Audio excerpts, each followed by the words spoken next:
Okay, so now we are going to see time shifting. What is how to shift your signals by time. So already we the same example I'm going to take is the proper sine wave. Now I'm going to see the shifted sine wave. X shift equal to, I'm going to use the same expression, but I'm going to shift my time by zero point 0.5 millisecond. I'm going to shift my time by t minus t, zero point 0.5 millisecond. I'm going to plot this waveform. Plot t comma x shift.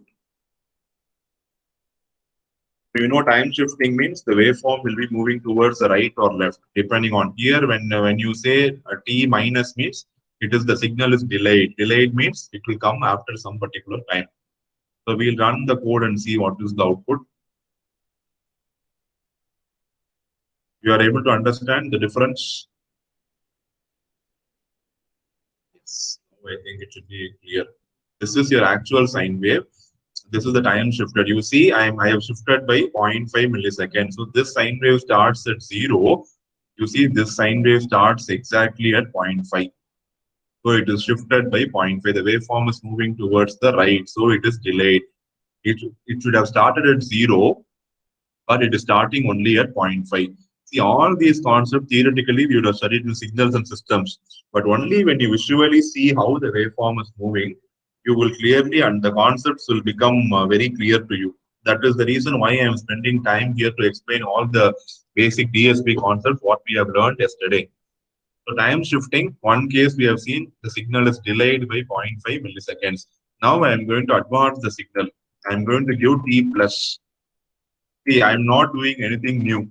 I am just translating whatever the theory concepts we have in the signals and systems to the thing here. Okay, that's what I'm doing.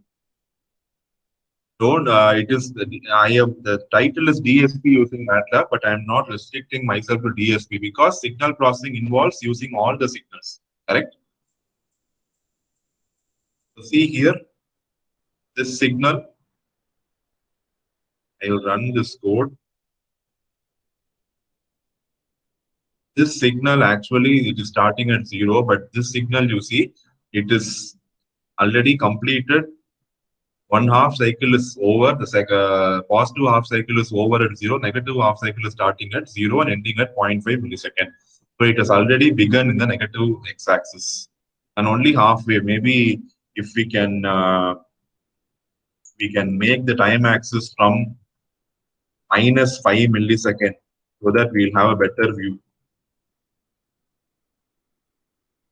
Yes. Now see here, minus 5.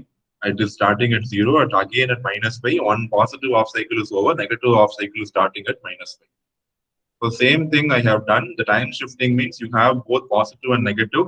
The positive means it is advanced. Advanced means the waveform will be moving towards the left.